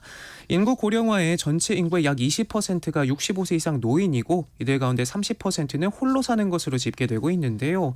보다 구체적으로 지난달 65세 이상 노인 인구수는 990만 명을 넘겼고요. 노인이 세대주인 1인 세대수도 300만 세대 육박해 노인 10명 중 3명은 홀로 사는 셈인 것으로 조사됐습니다. 특히 이들 독거노인 상당수가 가난한 노년을 보내고 있는데요. 독거노인 10명 가운데 7명은 빈곤 상태라는 내용의 한국보건사회연구원 분석도 있습니다. 네. 이렇다 보니 정부와 각 지방자치단체도 돌봄 로봇을 비롯해 스마트 기술까지 동원해 지원을 강화해 나가고는 있지만 여전히 사각지대에 놓인 독거노인들의 안타까운 사례는 계속해서 이어지고 있는데요. 최근 제주도에선 혼자 살던 70대 노인이 폐업 모텔에서 숨진 지 2년여 만에 발견되기도 했고요. 전문가들은 단순한 소득 지원뿐만 아니라 외로움 극복 등 심리 지원으로도 범위가 확대돼야 한다면서 사회적 고립이나 소외감 등은 노인에게 매우 큰 문제라고 짚고 있습니다. 영국이나 가까운 일본만 놓고 봐도요. 이른바 외로움부로 불리는 부서를 신설해서 고독감을 느끼는 노인들이 사람을 만나게 해주는 프로그램 등 사회적 처방을 제시하고 있는데요. 누구랄 것 없이 조금만 더 시야를 넓히고 따뜻한 말 한마디와 관심을 기울여야 하지 않을까 싶습니다. 네. 오늘 유독 마음 아픈 소식이 많네요. 청주에서 일가족 3명이 숨진 채 발견됐다고요. 네, 어버이날을 하루 앞둔 어제 충북 청주에서 지체장애를 앓던 일가족 3명이 숨진 채 발견돼 경찰이 수사하고 있습니다. 숨진 아들의 지인이 며칠째 통화도 되지 않고 걱정이 돼 집을 방문했다가 이들을 발견하고 신고를 한 건데요. 집안에는 A4 용지 2장 분량의 유서로 추정되는 메모가 발견이 됐습니다. 메모에는 어렸을 때부터 아파서 힘들었다, 통장이 있다, 장례를 치러달라라는 내용 등이 적혀 있었던 것으로 알려졌는데요. 지체장애를 앓던 이 가족은 정부로부터 지원을 받아온 기초생활수급자였던 걸로 파악이 되고요. 경찰은 국과수에 부검을 의뢰하고 정확한 사망 경위를 확인할 예정인데 가정의 달에 벌어진 일이라 더 가슴 아프고 안타까운 마음입니다. 네. 다음 소식 살펴볼까요? 한 유명 건설사가 불량 자재를 사용하다가 딱 걸렸다고요. 네, 한 유명 건설사가 짓고 있는 아파트에서 곰팡이가 핀 자재가 발견이 됐는데요. 겉으로 보기엔 멀쩡한데 이상한 낌새를 눈치챈 입주 예정자들 뭔가 문제가 있다 싶어 항의에 나섰습니다. 감리단장을 따라 아파트 안으로 들어가 천장에 불을 비춰보니 긴 나무 토막에 검은 곰팡이가 가득 펴 있는 걸 발견했는데요. 둘러보니 한둘이 아니었습니다. 네. 667세대 중 무려 39세대에서 이런 곰팡이가 확인이 됐는데요. 천장에서 떼어낸 각재에는 이미 하얀 포자가 피기 시작했고요. 붙어있던 벽에도 검은 곰팡이가 옮겨 붙었습니다. 그런데 이 시공사 참 뻔뻔하기도 합니다. 9차례나 시정 명령을 받았지만 꼼짝도 하지 않았는데요. 자체 조사를 진행하면서 거짓 결과를 내보내면서 버텨왔는데 결국 지난 1일 공사 중지 명령이 내려지자 이제야 전부 떼어내고 다시 시공하겠다며 꼬리를 내렸습니다. 기분 좋게 새 집에 들어갈 기대에 부푼 입주민도 얼마나 황당했을까 싶은데요. 다른 것도 아니고 몸 뉘고 먹고 자고 하는 보금자리인데 이런 양심 없는 행동은 용서가 안 되네요. 네. 다음 소식 살펴보겠습니다. 김값이 그야말로 금값이라고요. 네, 이제 김밥 아니고 금밥이라고 불러야 될 것 같습니다. 김밥에 쓰이는 마른 김의 도매 가격이 처음으로 한속, 그러니까 100장에 10,000원을 넘어섰는데요. 1년 새 80% 넘게 올랐습니다. 네. 재래김은 100% 넘게 올랐고요. 파래김, 돌김도 각각 90%, 60% 넘게 껑충 뛰었습니다. 소비자 가격으로 놓고 봐도 두 자릿수로 올랐는데요. 10장에 1,260원 꼴인데 1년 전보다 25% 가까이 올랐습니다. 네. 최근 한국식 김밥이 전 세계에서 열풍을 불러일으키면서 수출이 대폭 늘어났기 때문인데요. 지난해 우리나라 김 수출액은 1조 원을 돌파했는데 이 규모는 올해 들어 더욱 늘고 있습니다. 김을 찾는 사람은 여기저기 늘고 있는데 반면 같은 기간 생산량은 겨우 5% 남짓 상승하는 데 그치면서 귀하디귀한 몸이 되고 있는데요. 정부는 가격 안정을 위해 이달 마른 김과 조미김에 대해 0% 할당 관세를 적용하기로 했지만 올해가 끝날 때까지는 당분간 높은 가격을 이어갈 것이란 전망이 나옵니다. 네. 마지막 뉴스 살펴볼까요? SNS에서 참 다양한 사기 수법들이 많은데요. 요즘 최저가 운동화 당첨 축하 메시지를 조심해야 한다고요? 네, 어찌나 감쪽 같은지 저도 최근 깜빡 속을 뻔했거든요. 페이스북을 비롯한 SNS를 보다 보면 최저가 운동화 구매 기회에 당첨됐다라는 축하 메시지가 쓰인 광고가 종종 올라오는데 네. 호기심에 들어가 보니 한 쇼핑몰로 들어가집니다. 쿠팡 로고를 달고 있지만 전혀 다른 해외 쇼핑몰입니다. 결제를 시도하면 뽑기 게임이 나오는데 3번 안에 당첨될 경우 14만 원이 넘는 운동화를 단돈 2,700원에 살 수 있다고 광고하는데요. 당연히 눌러보지 않겠습니까? 모든 사람이 당첨결을 얻도록 유도를 하는 건데 50분의 1도 안 되는 가격에 운동화를 결제할 수가 있습니다. 문제는 그 다음인데요.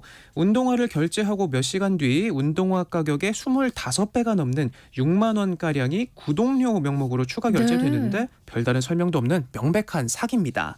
불과 2달 사이 접수된 피해 사례만 11건에 달하는데요. 구제 방안도 막막합니다.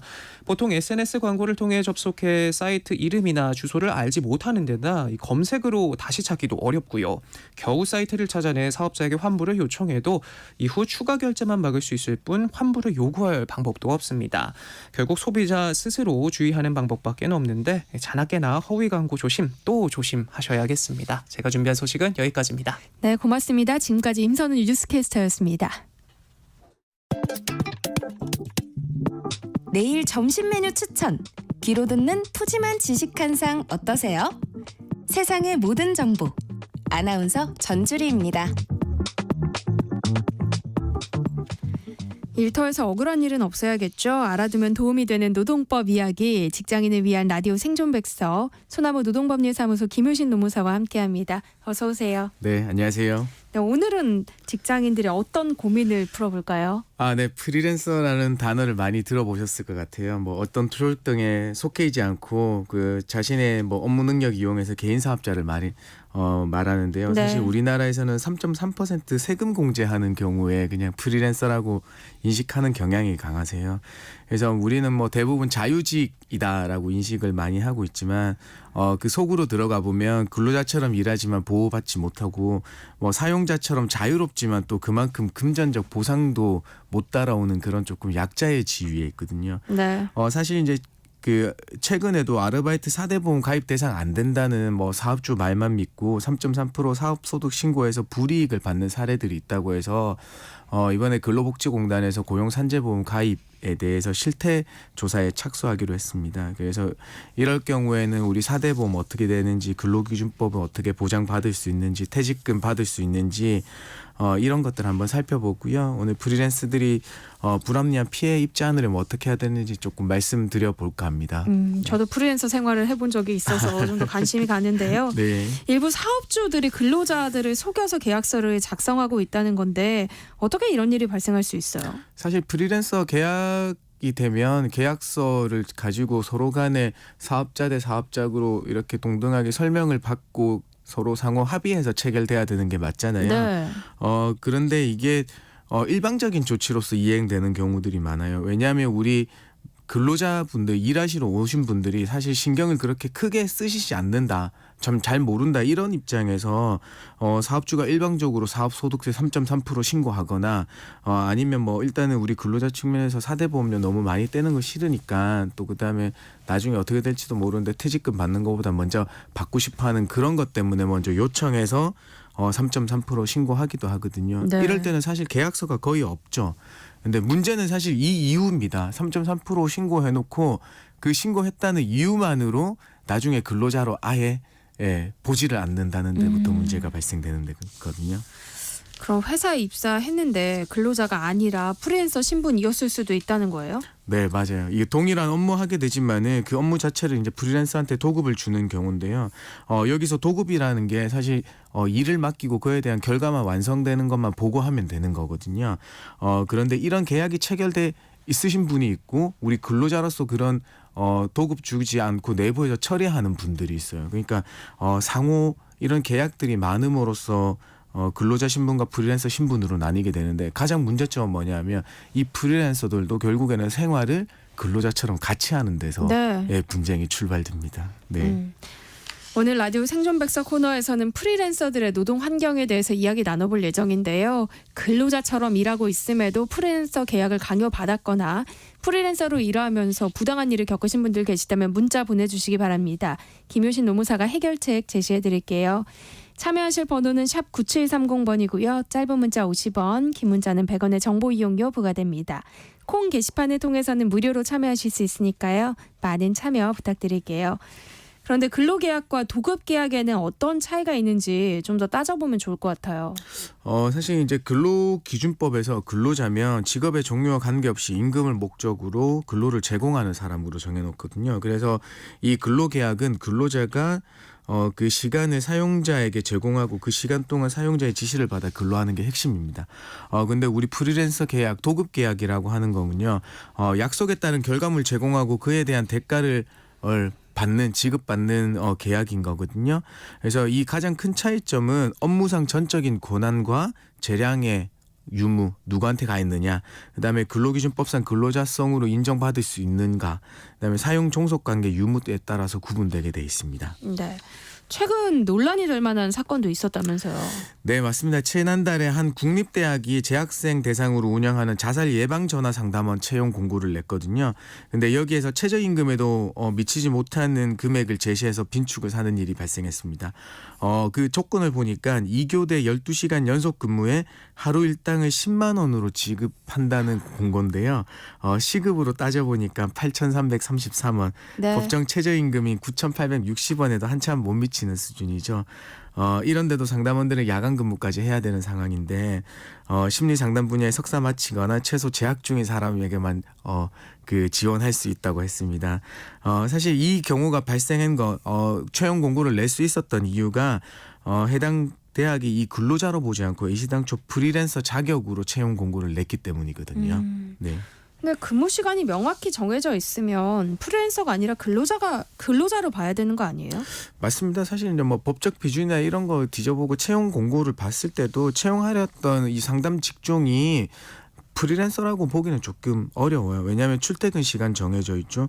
의사결정위원 단체 그 SNS 방이 있었다고 해요. 그거 존재하는 점 등에서 보면 근로자성이 인정되는 점들이 많거든요. 왜냐하면 그 방 통해서 그 사용자의 지시 감독이 이루어질 게 뻔하거든요. 그래서 이게 대학에도 물어보니까 상담사의 여러 그 처우가 열악하다는 건 인정한대요. 네. 그런데도 상담 전화가 항상 오지 않는다. 그러므로 프리랜서 채용이 가능하다 이런 얘기를 했다고 합니다. 네. 뭐 일부는 이렇게 말씀하실 수도 있을 것 같아요. 상담 전화가 오지 않는 시간은 자유롭게 네. 활용할 수 있는 거 아니냐. 어떻게 보세요? 아까도 말씀드렸지만 이 프리랜서의 핵심은 뭐냐 하면 업무상의 전적인 권한인 거예요.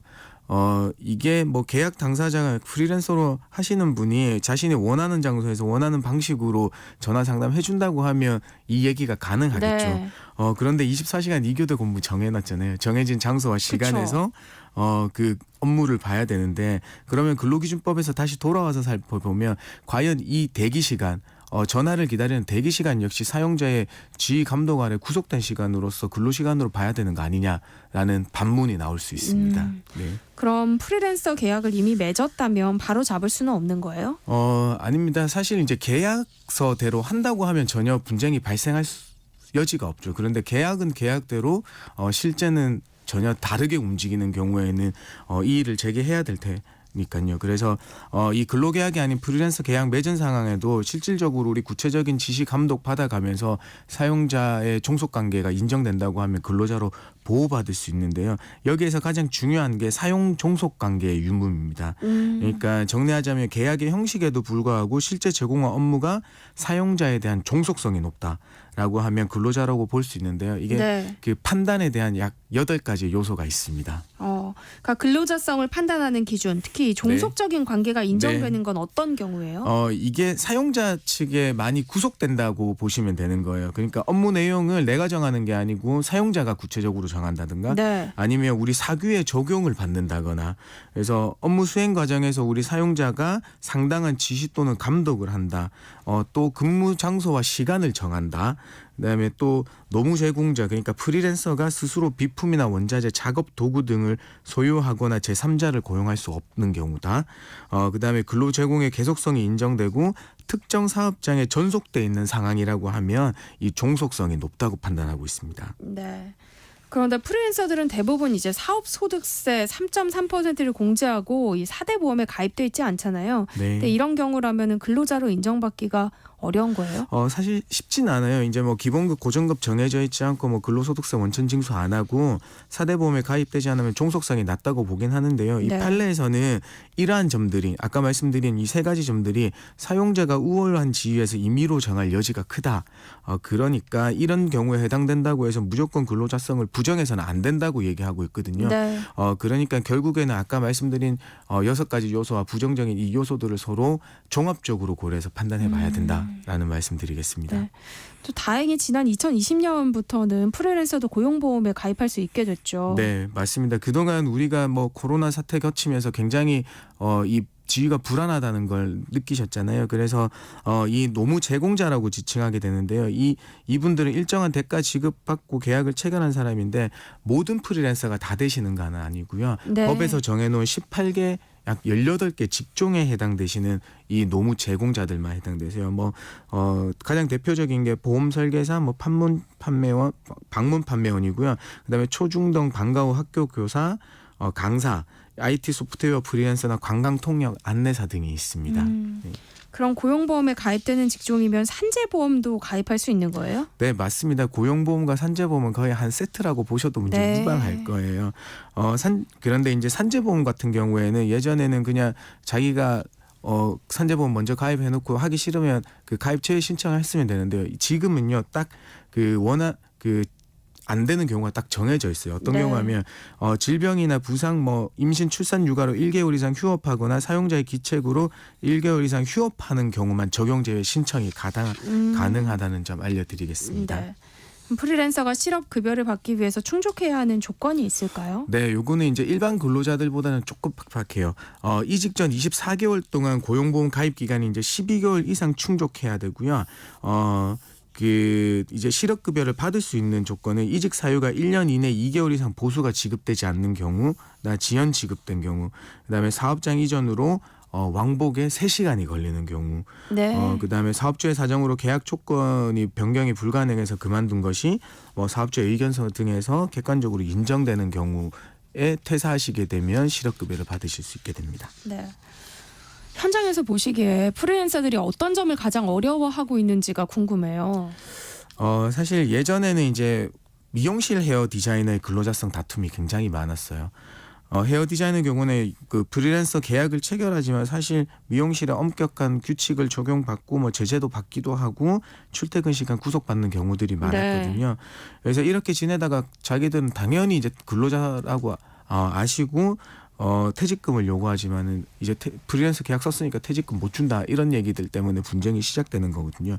근데 여기에서 문제되는 건 뭐냐면 내가 그동안 어떤 이 근로자성을 인정받기 위한 자료들을 준비해 놓지 못하시는 거예요. 네. 그러니까 당연히 나는 이 근로자로 다 구속받고 다른 데 근로자처럼 일하게 되니까 당연하다는 인식이 강하잖아요. 그래서 그쵸. 이런 입증 자료들을 준비해야 된다는 생각을 많이 못 하시거든요. 그래서 나중에 이제 자기가 근로자성 주장하시면서 퇴직금을 받으시려고 하면 주장하는 자가 입증해야 되는 문제에 부딪히시게 돼요. 아, 네. 그렇군요. 근데 만약에 스스로가 그냥 프리랜서 계약을 선택한 경우라면 어떻게 돼요? 사실 결론은 동일해요. 계약서대로만 움직였다고 하면 전혀 문제될 게 없죠. 자기가 선택해서 프리랜서대로 했다고 하면 문제가 없는데 거기에서 사용자의 그 지시 감독이나 간섭들이 이루어지기 때문에 문제가 되는 네. 거였거든요. 그렇기 때문에 이거는 퇴직금 지급 주장하실 수 있고요. 그런데 이게 사실 이제 법대로 돌아갈 수만은 없잖아요. 이 사회가. 그렇기 때문에 서로 양해해서 양보해서 조금 더 잘 끝내셨으면 하는 바람이 있어요. 네. 양해해서 양보해서 그러니까 뭐 네. 좀 합의를 보라는 말씀이세요? 네, 맞습니다. 왜냐하면 사실 법적 분쟁이 들어가면요. 근로자성 다툼은 가장 우리가 기본적인 가장 원초적인 싸움이라고 생각하거든요. 그렇기 때문에 상호 비용 낭비와 시간 낭비가 에너지 낭비가 엄청나게 크거든요. 네. 그러니까 그런 걸 다 고려해서 빨리 그 합의하시고 빨리 벗어나시는 게 서로 유익하시지 않을까 싶어서 말씀드립니다. 네. 만약에 네. 합의가 어려워서 노동청에 신고할 수밖에 없는 상황이면 어떻게 대처해야 돼요? 이 경우에는 본인께서는 이제 필연적으로 근로자성을 입증해야 되는 이제 위치에 놓이시게 돼요. 그렇기 때문에 입증 자료로는 뭐 출퇴근 시간 구속돼 있다든가, 그다음에 사용자의 지휘 감독이 있었다거나, 그다음에 지시사항을 이행하지 않았을 경우에 받게 되는 제재 등이 기록된 자료들이 많이 필요하거든요. 그런데 사실 이제 상담을 해드리다 보면 이런 자료들을 어떤 게 중요하고 이런 걸 잘 모르시잖아요. 네. 그래서 우선은 이런 것들에 대한 모든 자료를 입수하신 다음에 우리 전문가하고 상담 받아보시면서 그 중요도를 좀 가리셨으면 해요. 일단은 좀 네. 자료가 될 만한 거는 다 네. 수집을 하는 네, 게 주고받은 모든 것들을 일단은 입수한다. 그렇군요. 생각해 주시면 될 것 같아요. 네, 오늘은 프리랜서들이 부당한 일을 겪었을 때 어떻게 대처해야 하는지 이야기 나눠보고 있는데요. 근로자처럼 일하고 있음에도 프리랜서 계약을 강요받았거나 프리랜서로 일하면서 부당한 일 겪으신 분들 계시다면 문자 보내주시기 바랍니다. 김효신 노무사가 상담해 드릴게요. 그럼 여기서 노래 한 곡 듣고 오죠. 윤수일 밴드의 아름다워. 네, 노래 나가는 동안 많은 분들이 문자 보내주셨는데요. 2256님, 안녕하세요. 저는 프리랜서로 건강음료 배달을 하고 있습니다. 저희는 건강보험과 국민연금 가입이 안 되는 건가요? 그리고 토요일에도 근무를 강요받고 있습니다. 지난 6일 대체 공휴일인데 회사에서 정상 근무를 한다고 하더라고요. 제대로 배달을 하지 않을 경우 크레임이 들어오면 오롯이 저희 잘못이라고 하고요. 라고 보내주셨어요.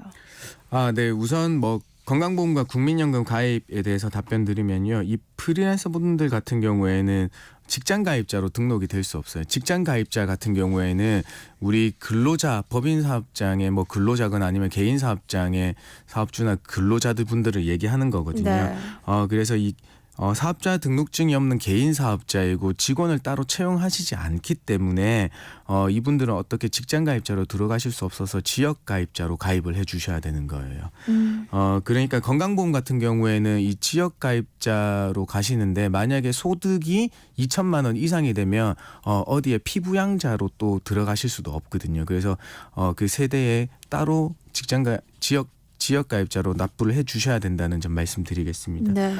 그다음에 역시나 이 근로자로 인정받지 못하니까 이 토요일에 근무 강요 받는 것과 대체 공휴일에 정상 근무하는 거에 대한 어떤 보호 조치나 뭐 가산수당이나 이런 걸 받으실 수 없게 돼요. 다만 여기에서 뭔가 계약서를 그 프리랜서 계약서를 썼거나 이런 경우가 있다고 하면 이러한 부당한 요구에 해당될 수 있거든요. 이 네. 경우에는. 그래서 공정거래법상 거래상 지위 남용 행위에 해당될 수도 있을 것 같아요. 그래서 더 나가면 이런 경우가 심해진다고 하면 여기에 대한 법 위반으로 한번 신고를 한번 해보시는 것도 하나의 방법일 수도 있겠습니다. 네. 9974님, 프리랜서로 6개월 일했는데요. 최근에는 일이 없다고 쉬고 있습니다. 계약서는 따로 작성하지 않았는데요. 퇴사를 해야 할지 아니면 그냥 둬야 할지 고민이네요 하셨어요. 사실 이제 프리랜서 분들이 이 계약을 체결하지 않음으로써 받는 불이익이 굉장히 많거든요. 그리고 먼저 나서서 계약서 쓰자고도 말씀 많이 못 하시잖아요. 네. 그렇기 때문에 이 고용보험에 아까 가입되는 직종이었다고 하면 어떻게 좀 해볼 만한 게 있겠습니다만은 이 경우에 해당되지 않으면 또 너무 안타까운 경우라서 어떻게 드릴 수 있는 게 없겠네요. 네. 그렇군요. 네. 네, 라디오 생존백서 오늘 여기까지 하겠습니다. 소나무 노동법률사무소 김효신 노무사와 함께했습니다. 고맙습니다. 네, 감사합니다.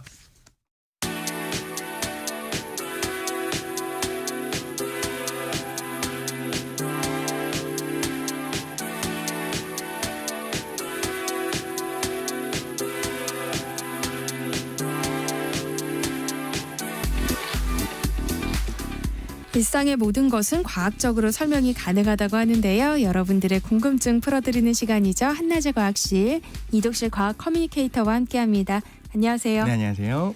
네, 지난 시간에 이어서 오늘도 빨래, 이 세탁에 숨겨진 과학적 원리를 살펴본다고요. 네, 지난주에 주로 표백제에 대해서 우리가 알아봤잖아요. 네. 표백제는 세제랑 다르다는 거, 그리고 산화를 시켜서 구조를 바꿔서 얼룩의 색이 안 보이게만 바꿔준다라는 거를 말씀을 드렸고요. 이걸 이해하기 위해서 색이 뭔지도 한번 과학적으로 알아보고 사과 같은 과일이 이제 갈변 현상 네. 왜 일어나는지도 한번 확인을 해봤습니다. 이런 과학적 요소를 생각해보면 우리가 지난주에 언급하지 않았지만 표백제가 산화를 하니까 당연히 살균을 할 수 있겠다라는 것까지도 우리가 이해할 수 있었을 것 같습니다. 네, 빨래에 숨어 있는 과학적 원리를 살펴보고 있는데요.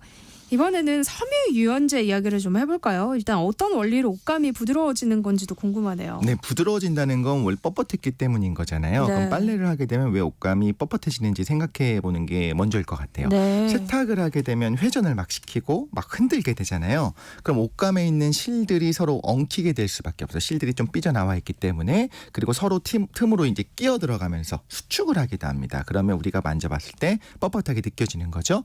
또 세제가 기본적으로 염기성이에요. 그 단백질들을 많이 빼기 위해서. 그래서 아무리 여러 번 헹구더라도 약간의 성분들이 그 안에 좀 박혀 있을 수가 있습니다. 네. 그 입자 사이사이에 이런 성분들을 최대한 없애서 부드럽게 만들어주기도 하는 거고, 그렇기 위해서 염기성 성분을 중화시키기 위해서 약산성을 사용하기도 합니다. 우리 피부에도 약산성이 더 좋다라는 이야기들을 하지 않습니까? 네. 그리고 세탁 과정에서 섬유 분자의 일부가 이온화가 되기도 해요. 그런데 이런 것들 정전기가 나타날 수 있기 때문에 엉겨붙는데 이걸 또 없애주기 위해서 섬유유연제를 쓰는 건데요. 섬유유연제도 사실 여러 종류는 있을 수 있습니다만 일반적으로는 양이온계 계면활성제, 마찬가지로 계면활성제입니다. 네. 다르게 말하자면 음이온계 계면활성제가 세제거든요. 우리가 생각하는 세제가 그런 건데 이렇게 서로 중화를 해버리는 겁니다. 그래서 하나 우리가 알 수 있는 건 어떤 거냐. 섬유유연제 따로 헹군물에 첨가하는 게 귀찮은데 그래서 세탁할 때부터 같이 넣으면 안 되나라고 해버리면 섞어버리는 순간 세제와 섬유유연제가 서로 중화를 하면서 이도저도 아니게 될 수가 있다라는 겁니다. 몰랐어요. 날씨가 따뜻해지면서 정전기 때문에 또 고생할 일은 좀 줄어들었긴 하지만 그래도 정전기의 위력을 가볍게 봐서는 안 된다고요. 네, 정전기 자체는 불편함만 유발한다라고 보통 일반적으로 알고 있는데요. 실제로 위험한 경우도 있을 수는 있어요. 개인적으로는 저는 정전기가 싫어서 겨울이 오면 찬바람이 불면 그게 정말 싫어졌었는데 날씨가 건조해지면 옷을 입을 때 벗을 때 특히나 막 그 정전기가 많이 생기기 쉽고요. 맞아요. 합성 섬유 안에다가 입은 옷이 뭐 기능성 섬유다, 땀을 잘 흡수한다 이런 섬유 입고 있으면 벗을 때 겨울에는 막 불빛이 보여 바다다다닥 하면서 너무 이제 괴로운데 적절한 습도가 있을 때는요. 사실 전화가 어느 정도 살다 보면 전화가 대전이 돼요. 내가 플러스나 마이너스가 좀 전화가 차오를 수가 있습니다. 이런 경우에도 습도가 적절하면 알아서 조금씩 방전돼요. 풍선이 바람이 빠지듯이 네. 알아서 빠지게 되는데 수분이 있을수록 이게 중요한 거예요. 그런데 우리나라는 겨울이 너무 건조합니다. 그렇죠. 그런데 주변이 차갑다는 거잖아요. 근데 내 몸은 어쨌든 36도를 유지하고 있어요. 그럼 이 근방에서는 다르게 말하자면 상대 습도가 엄청나게 낮아지는 거예요. 실제로 수분은 적은데 내 몸 근처에서는 원래 가지고 있어야 되는 수분이 많은 거예요. 그러니까 굉장히 습도가 낮아지기 때문에 축적되어 있는 전하가 안 빠져나가고 그대로 붙어 있습니다. 이런 상황에서 우리는 건조한 겨울에선 정전기가 엄청나게 많이 생기는 걸 경험할 수밖에 없는 거고요. 또 체질도 있어요. 정전기가 네. 특별히 많이 생긴다는 분들은요. 체질적으로 피부가 많이 건조한 거예요. 피부가 촉촉해야지만 피부를 통해서 전하가 빠져나가는데 네. 어떤 이유로든 간에 촉촉하게 만드는 것이 그나마 정전기의 어떤 고통을 줄이는 방법 중에 하나인 거고요. 합성섬유가 정전기에 확실히 잘 일어난다. 면은 사실 거의 안 일어나잖아요. 네. 그 이유도 이런 겁니다. 합성섬유는요, 수분이 기본적으로 적어요.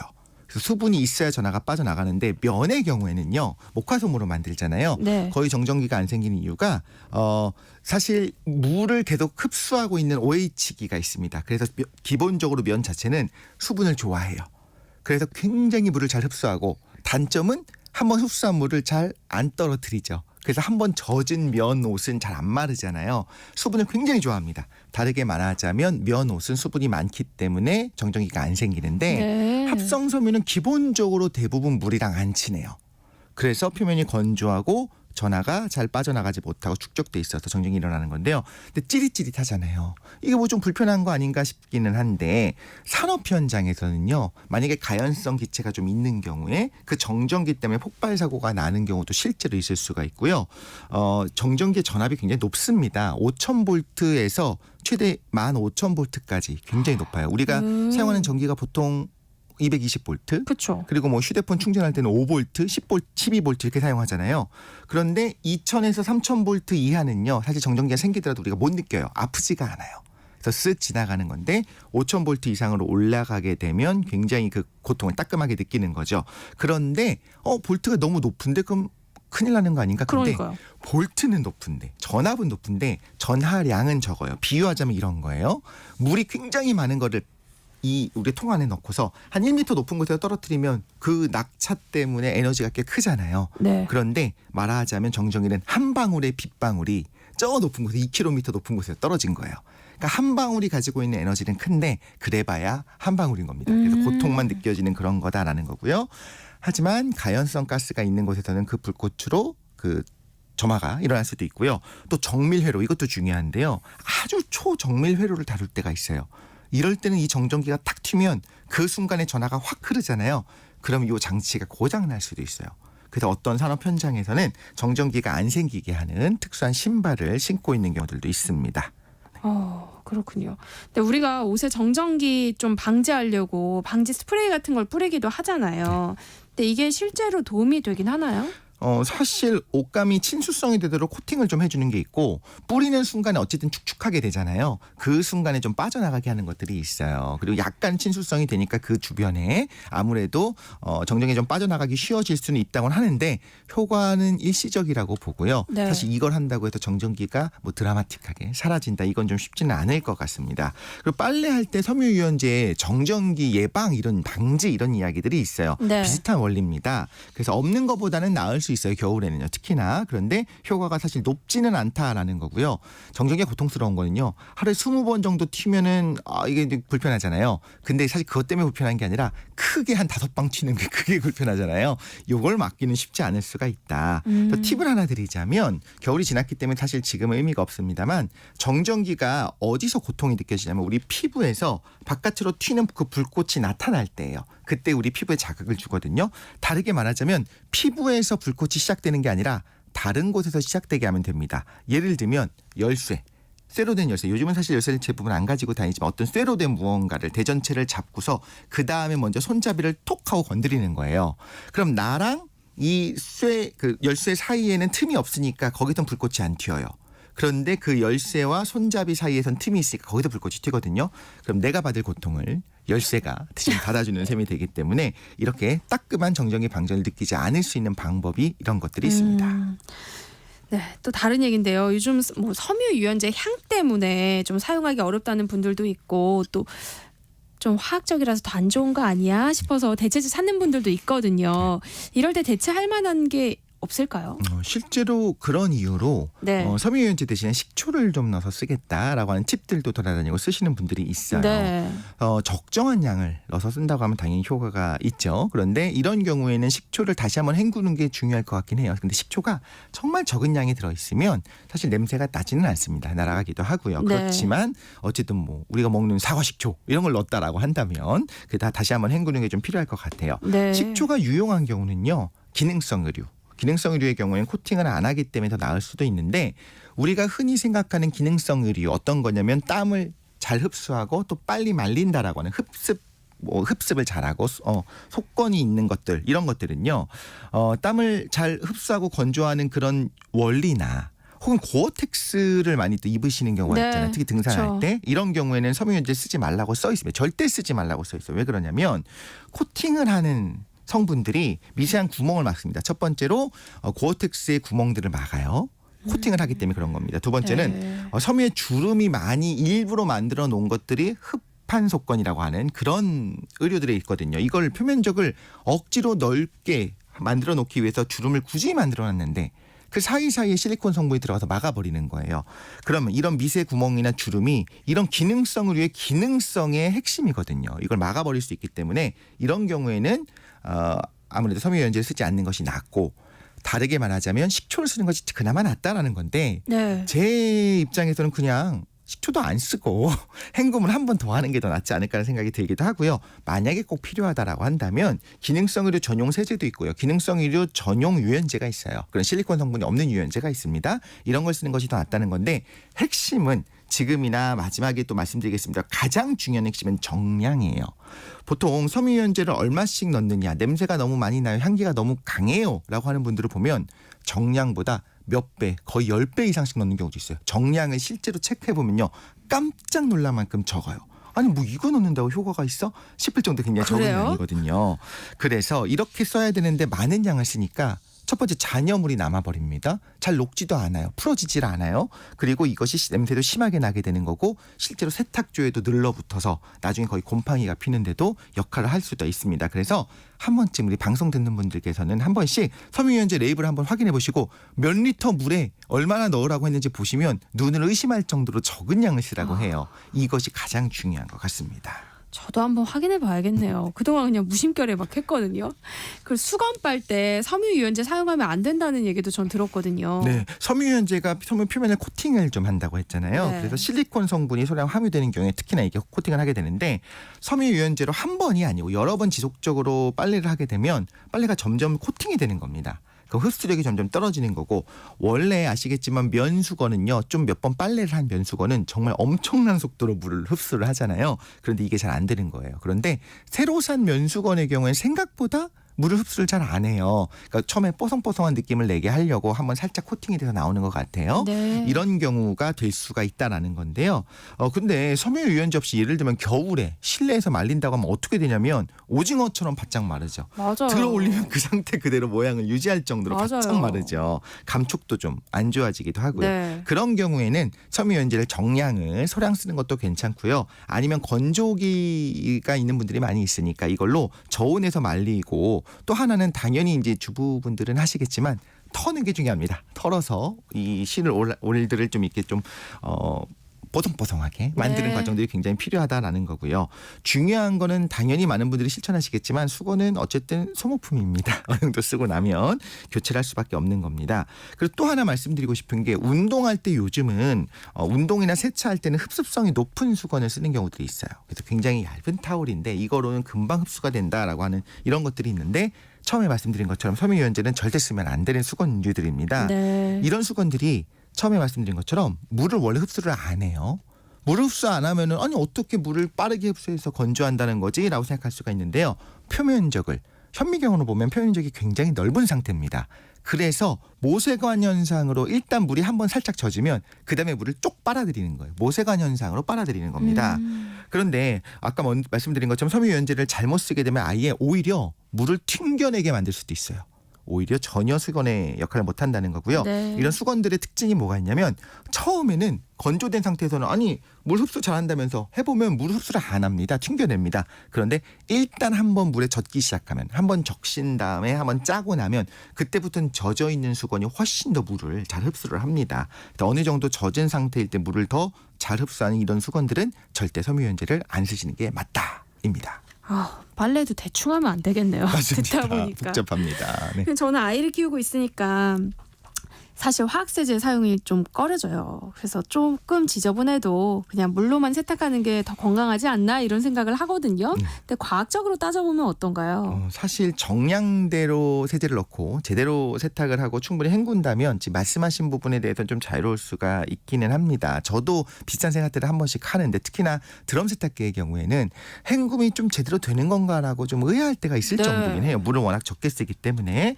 그리고 뭐 건조기를 써서 섬유 조각들을 좀 털어내고 나면 몇 번 정도 건조기를 돌린 일은 분명히 수축은 좀 했습니다만 좀 이런 섬유 조각들이 덜 날리잖아요. 그러니까 호흡기도 좀 괜찮지 않을까라는 생각을 좀 하게 되고요. 물로만 빨래할 때 문제를 말씀을 드릴게요. 네. 이때는 충분히 때가 잘 빠지질 않습니다. 그리고 세균도 안 죽어요. 물로는 죽지 않는다고. 물론 양은 줄어들지만 네. 세균이라고 하는 녀석들은 조금만 있어도 금방 번식을 하거든요. 그래서 처음에 세균이 대부분 제거되지 않은 것도 있고 만약에 대부분 사라졌어도 조금은 남아있을 거잖아요. 그런 상황에서 세균과 이 의류에는 피부 각질이 그대로 남아있잖아요. 그리고 처음엔 축축한 상태잖아요. 네. 말려놓게 되면 순식간에 놀라운 속도로 세균이 번식을 할 수가 있습니다. 네. 그래서 만약에 물로만 한번 헹구듯이 빨래를 하고 싶다라고 하실 때는 충분히 높은 온도로 빨래를 해서 적어도 대부분의 세균을 좀 없애주는 것이 필요할 거고요. 그렇게 하더라도 일단 각질 같은 우리의 유기물때가 있는 경우에는 쓰다 보면 어쨌든 세균은 묻을 수밖에 없잖아요. 네. 우리 주변에 세균이 많으니까요. 그렇죠. 이런 경우에 이런 각질들 때문에 급속도로 번식을 하기 때문에 좀 위험성이 있고요. 각질이 없다 하더라도 세균이요. 별별 것들을 다 먹습니다. 오염돼 있는 그런 얼룩을 먹고 사는 세균들이 있어요. 그렇기 때문에 어느 정도는 깨끗하게 세척하는 것이 좀 필요하다라는 말씀을 드리고 싶고요. 세균이랑 바이러스 감염을 예방할 때 가장 좋은 게 손 씻기라고 우리가 알고 있지 않습니까? 계면활성제가 세균도 죽이고요. 바이러스는 살아있는 게 아니라 죽인다고 할 수는 없지만 불활성화를 시킬 수가 있어요. 그래서 적절한 계면활성제는 청결하기 위해서 필요한 거다. 이런 말씀을 하는 분들이 있습니다. 오죽했으면 누군가가 비누의 발명 그리고 네. 상하수도 시설에 이거를 갖추기 시작한 이런 것들이 가장 많은 사람을 살린 발명품이다라고 이야기하게 됐다는 것을 우리가 생각할 필요가 있습니다. 세제 무서워했다가 세균에 큰 코 다치는 수가 있겠어요. 맞습니다. 네. 또 많은 물로 세탁을 하면 옷감이 상하지 않는다 이런 이야기 하시는 분들도 있더라고요. 이건 맞는 거예요? 제가 고민을 한번 해봤어요. 이 얘기를 듣고서 네. 좀 이건 저의 개인적인 의견입니다만 일단 물이 많으면요. 세탁기를 쓴다고 해볼게요. 세제 농도는 무조건 맞춰야 됩니다. 그러면 내가 원래 한 5리터를 써야 되는데 40리터를 넣었다. 라고 하면 세제를 그만큼 더 넣어야 되는 거예요. 첫 번째로 환경 오염이 좀 심해지는 건 있죠. 네. 그 두 번째, 세탁기를 사용할 때는요. 세탁기에 뭘 측정을 하냐면 물이 많이 들어갔으면 물이 많네 그리고 무겁네라고 인식을 합니다. 그럼 무거우니까 이걸 제대로 빨래를 하기 위해서 어떻게 해야 되냐면 더 강하게 휘저어야겠구나라는 생각을 할 수밖에 없는 거예요. 네. 이게 자동으로 이제 AI가 인식을 하게 되는 건데 그래서 컴퓨터 세탁이라고 하죠. 전자동 세탁기의 경우에는 통이 스스로 회전하거나 바닥에 있는 교반판이 회전을 더 강하게 할 수밖에 없어요. 왜냐하면 더 무겁다고 생각을 하니까요. 네. 그러면 그 통 근처에 있는 의류나 교반판 근처에 있는 의류는 엄청난 물살을 만나는 겁니다. 그럼 그 근처에서 아주 난리가 나겠죠. 엉키고 난리가 나겠죠. 윗부분은 오히려 고요할 거고요. 이런 경우에 과연 좀 이 천들이 더 안전하고 깨끗할 것이냐 그리고 옷감이 상하지 않았을 것이냐 이건 전 아닐 거라고 보고요. 네. 더 많은 물로 빨래를 하게 될 때는 유용한 경우 어떤 거냐면 손빨래를 내가 해야 되는데 정말 정교하게 해야 될 때가 가끔 있잖아요. 예를 들면 뭐 캐시미어 모직 이런 경우에는 정말 손으로 이렇게 섬세하게 집어넣어서 차작차작하게 이렇게 살짝살짝 누르고 뒤집고 이런 수준으로 할 때는요. 물을 충분히 많이 쓰면서 살살 하는 것이 훨씬 유용할 수가 있기 때문에 그런 경우에만 해당되고 세탁기의 경우는 그렇지 않다는 말씀을 드리고 싶고요. 물은 따뜻한 물로 세탁하고 찬물로 헹구는 게 더 좋다라고 하는 분들도 있는데 네. 이것도 사실 좋은 방법은 아닐 수 있습니다. 따뜻한 물이 일단 중요해요. 세탁 능력을 엄청나게 높여줍니다. 세제도 잘 넣고 잘 빨립니다. 가루형 표백제는요. 뜨거운 물이 되면 굉장히 발군의 능력을 보여줍니다. 그런데 옷감이 상할 수 있으니까 60도 이상이 되게 되면 자칫하면 수축할 수 있으니까 주의해야 되는 거고 실제로 언제 수축하냐면요. 따뜻한 물, 뜨거운 물로 세탁을 한 다음에 갑자기 차가운 물로 헹구게 될 때 그때 옷감이 확 수축을 해요. 네. 그렇기 때문에 모직의 경우에는 정말로 무슨 사이즈가 한 2개, 3개 줄어든다는 얘기를 하거든요. 그래서 온도에 주의해서 빨래를 좀 할 필요는 있습니다. 이야기를 나누다 보니 궁금증이 생기는데요. 세탁기도 과학적 원리가 숨어 있죠. 네, 가정에서 많이 사용한 세탁기가 세탁과 탈수를 할 수 있게 만들어져 있잖아요. 아마 기억하시는지 모르겠는데 청취자분들께서도 혹시 옛날 세탁기가 2개 있었던 걸 기억하시는 분이 있을지 모르겠어요. 세탁을 하고 헹굼을 하는 세탁조가 있고요. 옆에 탈수라는 탈수조가 따로 있었어요. 왜 그렇게 만들었느냐? 세탁을 하는 것과 탈수하는 것의 물리적 과정이 다르기 때문에 그렇습니다. 세탁은요, 빨래와 물의 마찰을 이용해서 때를 빼주는 거예요. 헹굼도 마찬가지입니다. 넣고서 흔들어주는 겁니다. 그런데 탈수는 그렇게 흔드는 게 아니에요. 탈수는 원심력을 이용해서 강하게 회전을 시켜서 빨래의 물을 제거하는 거거든요. 그래서 하나 말씀드리고 싶은 것들은 가끔 초소형 세탁기를 판매하고 이거를 구매하시는 분들이 있어요. 아주 작은 세탁기들이 있습니다. 이런 경우에는 잘 살펴보면 탈수는 안 된다고 써 있어요. 왜냐하면 탈수는 굉장히 강한 모터 성능이 필요해요. 네. 그래서 과거에는 2개의 세탁조를 분리할 정도였던 거예요. 그래서 탈수만 잘하는 모터가 있는 것들이 그 수영장 가면 있는 그 짤순이라고 하는 거 있지 않습니까? 맞아요. 그 경우에 탈수만 하잖아요. 이 2개가 분리되어 있다라고 하는 것은 다시 말씀드리자면 제품을 구매하거나 사용할 때 헷갈리지 않을 수 있는 꿀팁 중에 하나인 것 같습니다. 네. 다시 빨래 얘기로 돌아와서요. 세탁 과정에서 왜 헹굼 단계가 가장 중요하다는 얘기도 있잖아요. 네. 이건 역시 과학적으로 근거가 있는 거예요? 맞습니다. 손이나 세탁기를 이용해서 빨래할 때 헹굼이 중요한 거는 일단 세제 찌꺼기가 섬유에 남아있다. 그럼 냄새도 나고요. 피부 자극도 될 수가 있습니다. 피부용이 아닌 세탁용으로 나온 변활성제잖아요. 이런 경우엔 비누와 다르게 굉장히 피부에 자극이 될 수 있는 거고요. 또 떨어져 나온 세제가 때를 감싸서 떨어져 나오잖아요. 네. 이것이 제대로 헹구지 않게 되면 다시 섬유에 어디 갈 데가 없으니까 섬유에 가서 달라붙을 수가 있습니다. 그 세탁의 의미가 없는 거고요. 근데 문제는 오늘 결론 중에 하나가 될 텐데 네. 드럼 세탁기는 원래 구조적으로 물을 많이 안 써요. 이런 경우에는 헹굼을 깨끗하게 해야 되는데 그 쉽지 않을 수 있습니다. 그렇기 네. 때문에 처음부터 정량의 세제를 다시 한번 체크하면서 사용해 보시기를 좀 권장을 드리고요. 이 부분에 대해서 헹굼 단계를 한 번 더 추가하는 것도 좋을 것 같아요. 이건 굉장히 중요한 부분이기 때문에 다시 한번 강조드리고 싶습니다. 네, 오늘 빨래 이야기 나눠봤습니다. 한낮의 과학실 이독실 과학 커뮤니케이터와 함께했습니다. 고맙습니다. 감사합니다. 세상의 모든 정보 여기서 마무리하겠습니다. 모바일 쿠폰 당첨자는요. 홈페이지 공지사항에서 확인하실 수 있습니다. 행복한 오후 이어가시고요. 저는 내일 다시 찾아뵐게요. 지금까지 아나운서 전주리였습니다. 고맙습니다.